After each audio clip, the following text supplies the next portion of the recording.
Hello दोस्तों, नमस्कार। बहुत बहुत स्वागत है आपका हमारे यूट्यूब चैनल पर। यदि आप हमारे चैनल पर नए हैं तो सबसे पहले आप हमारे चैनल को सब्सक्राइब करिए और बेल आइकन को प्रेस कर ऑल ऑप्शन को सेलेक्ट करें, ताकि जो भी वीडियो हम अपने यूट्यूब चैनल पर अपलोड करें उस वीडियो का नोटिफिकेशन सबसे पहले आप तक पहुंच सके। तो आज की इस वीडियो में बहुत ही महत्वपूर्ण जानकारी आपको बताने जा रहे हैं। MPPSC सेट 2024 मध्य प्रदेश राज्य पात्रता परीक्षा 2024 का नोटिफिकेशन जारी कर दिया गया है। यह मध्य प्रदेश लोक सेवा आयोग द्वारा 20 विषयों के लिए ऑफलाइन माध्यम से आयोजित की जाएगी। MP सेट 2024 के ऑनलाइन आवेदन 21 मार्च से 20 अप्रैल 2024 तक होंगे। MPPSC MP set exam 2024 MP set का पूरा नाम Madhya Pradesh state eligibility test होता है। इस परीक्षा में उत्तीर्ण होने के बाद मध्य प्रदेश के सरकारी कॉलेज में असिस्टेंट प्रोफेसर भर्ती एवं अन्य पदों हेतु आवेदन के पात्र हो जाते हैं।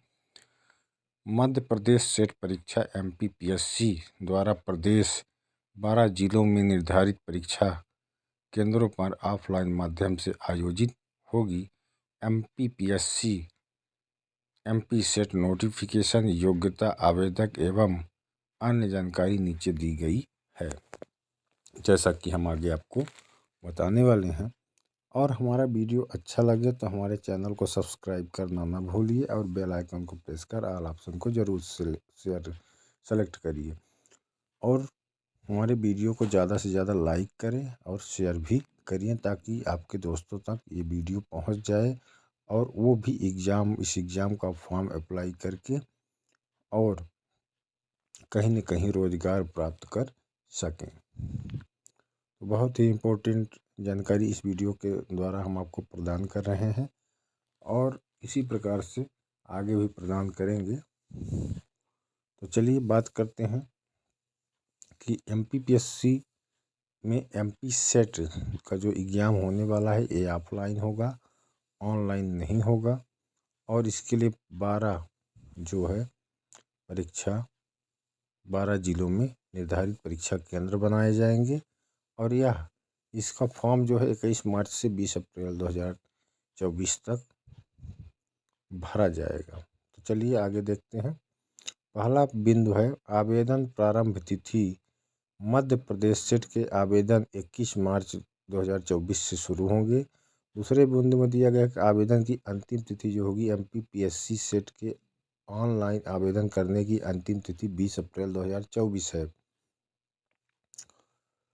यानी 29 दिनों का टाइम यहाँ पर दिया गया है। तीसरा बिंदु है आवेदन शुल्क। MPPSC MP सेट 2024 फीस जो है आवेदन शुल्क अलग अलग वर्गों के लिए अलग अलग निर्धारित किया गया है। यहाँ पर वर्ग के लिए दिया गया सामान्य वर्ग के अभ्यर्थियों के लिए 500 रुपये और EWS OBC SC ST दिव्यांगजन के लिए 250 रुपये यहाँ पर शुल्क रखा गया है आवेदन का। आय सीमा चौथा बिंदु में दिया गया है। MPPSC MP set 2024 age limit जो है MP सेट परीक्षा में शामिल होने के लिए अधिकतम आयु सीमा का कोई बंधन नहीं है। पाँचवा है योग्यता। MPPSC MP सेट 2024 का क्वालिफिकेशन क्या है। मध्य प्रदेश सेट परीक्षा में संबंधित विषय में 55% अंकों के साथ स्नातकोत्तर परीक्षा उत्तीर्ण अथवा अंतिम वर्ष में अध्ययनरत। ओके, तो इस प्रकार से यहाँ पर इसके लिए लिंक भी दी गई थी, डाउनलोड नोटिफिकेशन यहाँ से डाउनलोड कर लेना था। तो ये 5 बिंदु हम आपको बहुत ही महत्वपूर्ण बता दिए, जो कि आवेदन भरने की तिथि कहाँ से कहाँ तक है 2 बिंदु में है, फिर आवेदन का शुल्क कितना है, फिर आय सीमा क्या होनी चाहिए और क्वालिफिकेशन यानी योग्यता क्या होनी चाहिए। 5 बिंदु पर हम आपसे चर्चा कर चुके हैं। यानी स्नातकोत्तर होना चाहिए, क्योंकि कॉलेज में असिस्टेंट प्रोफेसर की नौकरी के लिए फॉर्म भरा जाता है, अप्लाई किया जाता है। चलिए अब बढ़ेंगे आगे और यहाँ पर आपको फिर से एक बार कहना चाहते हैं, रिक्वेस्ट है हमारी कि आप हमारे चैनल को सब्सक्राइब करना न भूलिए और घंटी को दबाकर ऑल ऑप्शन को सेलेक्ट करिए। चलिए देखते हैं अगले पेज में क्या है। छठवां बिंदु है मध्य प्रदेश सेट 2024 परीक्षा में शामिल विषयों की जानकारी जो है यहाँ पर दी गई। कितने विषय शामिल की गई हैं आप देख सकते हैं। इन शामिल विषयों की सूची यहाँ पर प्रस्तुत की गई है, जो बहुत से विषय इसमें सम्मिलित किए गए हैं। आप एक विषय किसी को सेलेक्ट करके और फॉर्म अप्लाई करिए और उसी विषय का परीक्षा दीजिए। हाँ, लेकिन पोस्ट ग्रेजुएशन यानी स्नातकोत्तर जो डिग्री होगी वह आपके उसी विषय से आधारित आप फॉर्म अप्लाई कर सकते हैं, क्योंकि ये पीजी लेवल का होता है और यहाँ पर कॉलेज में असिस्टेंट प्रोफेसर का पद मिलेगा इस वैकेंसी के द्वारा। चलिए अगला देखते हैं कि अगला जो है तो क्या क्या विषय हो। इसमें बहुत सी विषय आती हैं, ज़्यादातर तो साइंस की आती हैं, हिंदी की, इंग्लिश की, सोशल साइंस की, मैथ की आ जाएगी। इस प्रकार से यहाँ पर सभी विषयों के लिए ऑप्शन दिया गया है। तो आप फॉर्म अप्लाई करिए, एग्ज़ाम दीजिए। ऑफलाइन एग्ज़ाम होगा, इसके लिए 12 सेंटर निर्धारित किए गए हैं। तो 12 जिले होंगे तो 12 सेंटर होंगे, मतलब सॉरी 12 जिलों में सेंटर इसका निर्धारित होगा ऑफलाइन मोड में।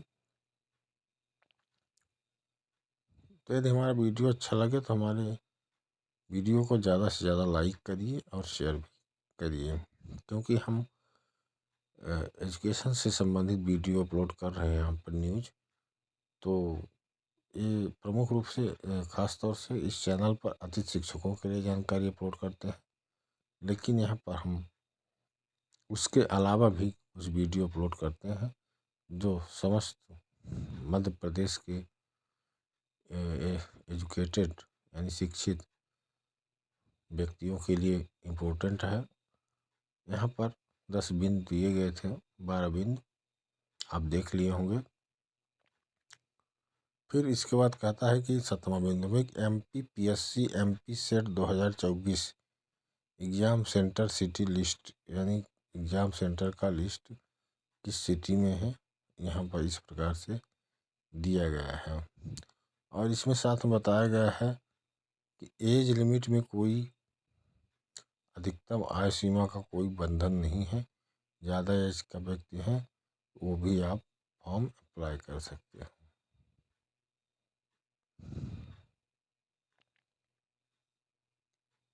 तो अब बढ़ेंगे अगले पेज की ओर और देखते हैं क्या पूरी जानकारी है, कितने नंबर का क्वेश्चन होगा, कितना समय मिलेगा, ये सब डिटेल आपको प्रोवाइड कराने वाले हैं हम आपको,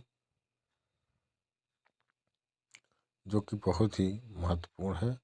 यहाँ पर एज लिमिट की कोई समय सीमा नहीं दी गई है, ज़्यादा कम हो सकती है, फिर भी आप अप्लाई कर सकते हैं इसके लिए।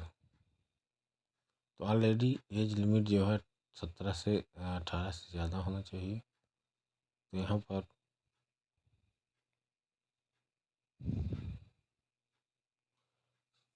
18 से एज लिमिट ज़्यादा होना चाहिए और उधर 40-50 जितने भी हैं, जितनी भी एज है वो सब चलने वाला है यहाँ पे एमपी सेट में। तो चलिए बात करते हैं आगे और देखते हैं अगले पृष्ठ में क्या दिया गया है, क्योंकि यहाँ पर देख सकते हैं अगला पृष्ठ आ गया है। विश्वविद्यालय अनुदान आयोग नई दिल्ली के नवीन निर्देशों के परिपालन में परीक्षा योजना निम्नानुसार आयोजित की जाएगी। राज्य पात्रता परीक्षा सेट 2024 में कुल 2 प्रश्न पत्र होंगे। यहाँ पर आप समझिएगा 2 प्रश्न पत्र होंगे। प्रथम है प्रश्न पत्र क्या है, अनिवार्य होगा सभी के लिए, जो सामान्य प्रश्न पत्र शिक्षण एवं शोध अभिवृत्ति यानी general paper on teaching and research से संबंधित एप्टीट्यूड से होगा। फिर वस्तुनिष्ठ प्रकार का प्रश्न पत्र होगा जिसमें कुल 50 प्रश्न होंगे और सभी प्रश्न 2 अंक के होंगे। इसलिए 100 नंबर का ही हो जाएगा। यहाँ पर दिया गया है कि वस्तुनिष्ठ प्रकार के प्रश्न होंगे जिसमें कुल 50 प्रश्न होंगे। अभ्यर्थी को सभी प्रश्न हल करने होंगे। प्रत्येक प्रश्न 2 अंकों का होगा। प्रथम प्रश्न पत्र कुल 100 अंकों का हो जाएगा। 50 क्वेश्चन 2 अंक यानी 100 अंक का हो जाएगा। और इसकी जो परीक्षा की समय की अवधि होगी वह 60 मिनट की, 1 घंटा केवल दिया जाएगा आपको 100 नंबर के लिए यानी 50 क्वेश्चन के लिए। तो प्रति क्वेश्चन 1 मिनट से ज़्यादा ही बच रहा है आपको, 10 मिनट। द्वितीय प्रश्न पत्र चयनित यानी इच्छित विषय का होगा। द्वितीय प्रश्न पत्र में कुल 100 प्रश्न होंगे। प्रत्येक प्रश्न 2 अंकों का होगा। इस प्रकार से प्रश्न पत्र पाठ्यक्रमानुसार पूर्णतः वस्तुनिष्ठ प्रकार का होगा, जिसमें बहुविकल्पी प्रश्न सुमेलित टाइप, सत्य असत्य, कथन, कारण प्रकार के होंगे। द्वितीय प्रश्न पत्र कुल 200 अंकों का होगा एवं परीक्षा अवधि 2 घंटा यानी 120 मिनट होगी। दूसरे पेपर के लिए परीक्षा सत्र की समय अवधि बिना अंतराल के 3 घंटे होगी। यहाँ पर निष्कर्ष ये निकलता है कि जो आपका राज्य पात्रता परीक्षा सेट का एग्जाम होने वाला है वह उसके 2 पेपर होंगे। प्रथम प्रश्न पत्र में अनिवार्य होगा जो सामान्य प्रश्न पत्र शिक्षण एवं शोध अभिवृत्ति से संबंधित होगा। यहाँ पर 50 क्वेश्चन आएंगे और टोटल 2 अंक के हर क्वेश्चन है। इस प्रकार से जो है तो 100 मतलब टोटल 50 क्वेश्चन होंगे, 100 अंक के होंगे क्योंकि एक क्वेश्चन का 2 नंबर यहाँ पर दिया जा रहा है। और दूसरा ऐच्छिक विषय जो होती है उसमें 100 क्वेश्चन रहेंगे, 2 अंक के रहेंगे। इस प्रकार से 200 अंक हो जाएगा टोटल। और समय इसमें डबल मिल रहा है, 1 घंटे 20 मिनट यानी 2 घंटे का पहले वाले पेपर में 1 घंटे का समय और दूसरे वाले पेपर में 2 घंटे का समय आपको मिलने वाला है। तो एक बार फिर से कहना चाहते हैं, वीडियो अच्छा लगे तो चैनल को सब्सक्राइब करिए और बेल आइकन को प्रेस कर ऑल ऑप्शन को सेलेक्ट करिए।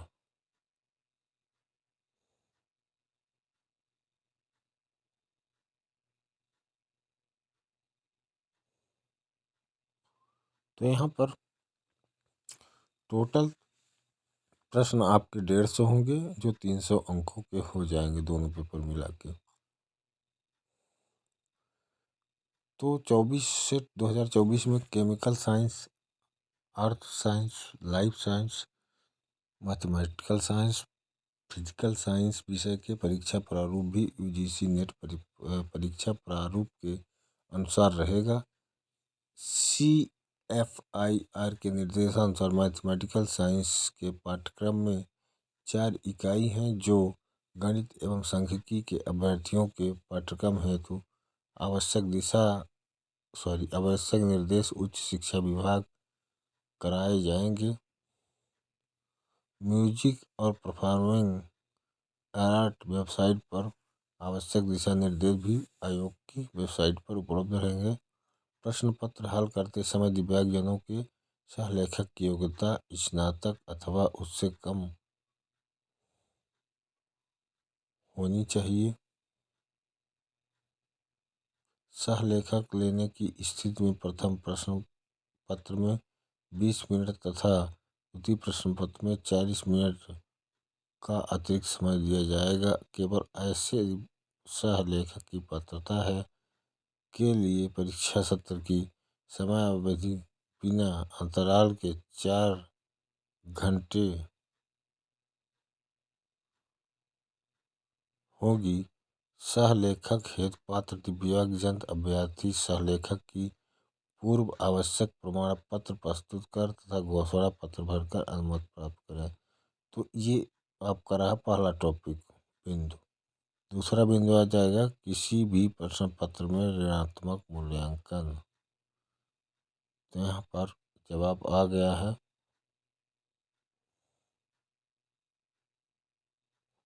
कि प्रश्न पत्र का जो होगा मूल्यांकन ऋणात्मक टाइप का नहीं होगा।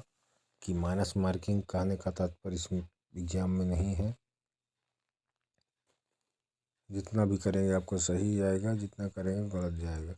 लेकिन इसमें अंक जो है तो ऋणात्मक नहीं होगा, यानी ऋणात्मक माइनस मार्किंग नहीं दी गई है। चलिए बढ़ेंगे तीसरे पॉइंट की ओर अब।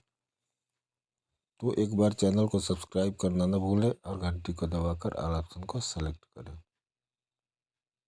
ताकि इसी प्रकार से वीडियो हम समय समय पर अपलोड करते रहें।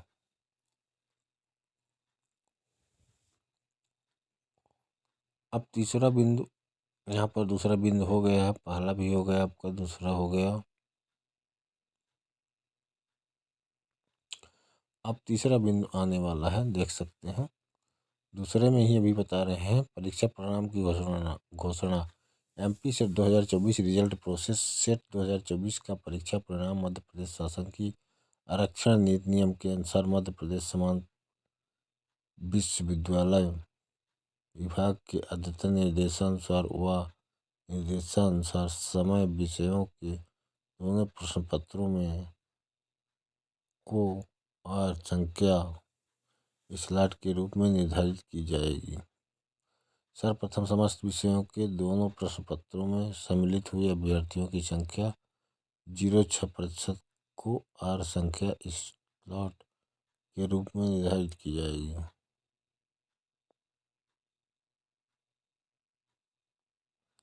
तो यहाँ पर पहला बिंदु यही है कि सर्वप्रथम समस्त विषयों के दोनों प्रश्न पत्रों में सम्मिलित हुए अभ्यर्थियों की संख्या के 0.6% को आर संख्या स्लॉट के रूप में निर्धारित की जाएगी। दूसरा बिंदु है द्वितीय चरण में प्रथम चरण के 0.6% के प्राप्त कुल आर संख्या स्लॉट को मध्य प्रदेश शासन की आरक्षण नीति के अनुसार मध्य प्रदेश समान प्रशासन विभाग के अद्यतन निर्देशानुसार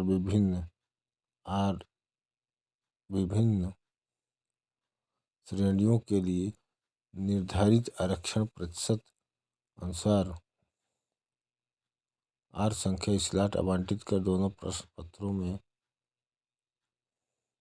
सम्मिलित रूप से अनारक्षित श्रेणी एवं आरक्षित श्रेणी के अभ्यर्थियों की न्यूनतम अर्हता का प्रतिशत श्रेणियों हेतु आरक्षित किया जाएगा। प्रत्येक श्रेणी में महिला प्रवर्ग हेतु हॉरिजॉन्टली 33% आरक्षण होगा। दिव्यांग को उनकी दिव्यांगता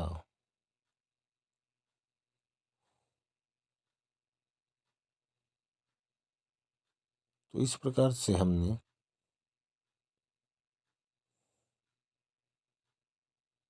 बताया कि प्रत्येक श्रेणी में महिला प्रवर्ग हेतु हॉरिजॉन्टली 33% आरक्षण होगा। दिव्यांग को उनकी दिव्यांगता।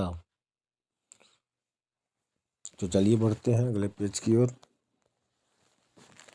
देखते हैं कि अगले पेज में क्या है। पूरा विधिवत डिटेल बताएंगे, तभी आप अच्छे से समझेंगे और ज़्यादा से ज़्यादा हमारे वीडियो को लाइक शेयर और सब्सक्राइब करेंगे।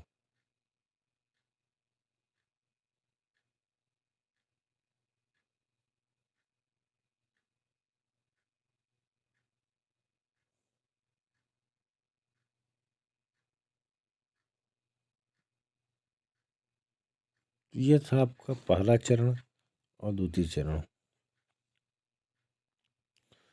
अब आगे भी बताएंगे द्वितीय चरण के बारे में।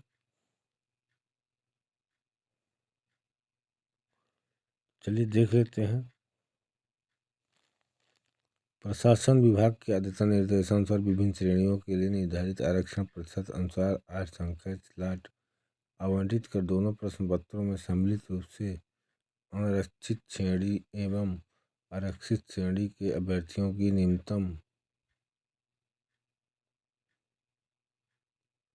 अर्हता का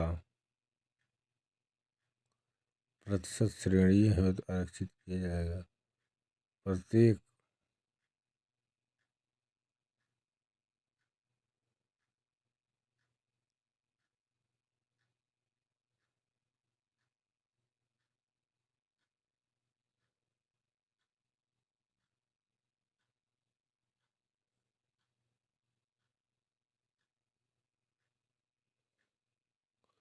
तो यहाँ पर हमने बताया कि प्रशासन विभाग के अद्यतन निर्देशानुसार विभिन्न श्रेणियों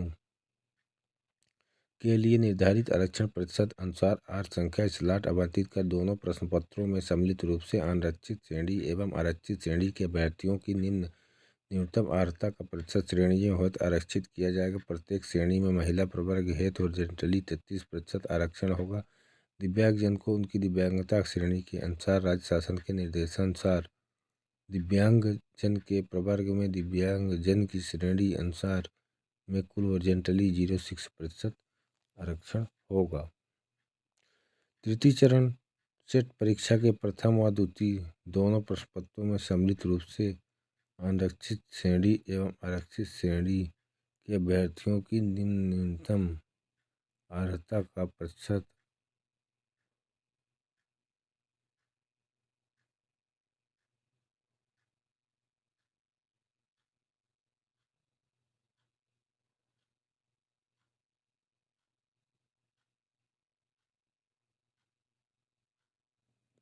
तो यहाँ पर लास्ट में है दोनों प्रश्न पत्रों में सम्मिलित रूप से न्यूनतम अर्हता का प्रतिशत आरक्षित श्रेणी 40%, अनुसूचित जाति, अनुसूचित जनजाति, अन्य पिछड़ा वर्ग, नॉन क्रिमिनल, ईडब्ल्यूएस एवं दिव्यांगजन 35% होना चाहिए। यानी कि अनारक्षित वर्ग के लिए 40% और बाकी सभी के लिए 35% केवल होना चाहिए। हमारा वीडियो अच्छा लगा तो हमारे चैनल को सब्सक्राइब करिए और घंटी को दबाकर ऑल ऑप्शन को सेलेक्ट करिए। धन्यवाद। जय हिंद।